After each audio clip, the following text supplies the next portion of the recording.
Cela fait 25 ans que l'Union européenne a dit oui à l'Espagne.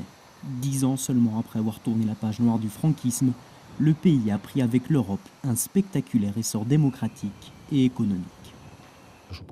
Cela supposait une période de croissance très importante et bien évidemment une rupture avec l'isolement dans lequel nous étions depuis longtemps.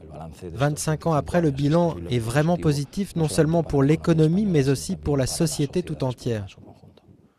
Propulsé par les aides européennes, le pays s'est modernisé. L'Espagne est rapidement devenue une économie développée. On a même parlé de miracle économique espagnol. Mais le pays s'est peut-être cru trop vite arrivé et il n'a pas vu venir l'éclatement de sa bulle immobilière qui a coïncidé avec la crise économique mondiale. Faire partie de la zone euro nous oblige à ajuster notre compétitivité, quelque chose d'absolument nécessaire, mais qui a été reporté ces dernières années en raison de l'importante période de croissance que nous avons connue. Longtemps bon élève de l'Union européenne, l'Espagne est aujourd'hui montrée du doigt.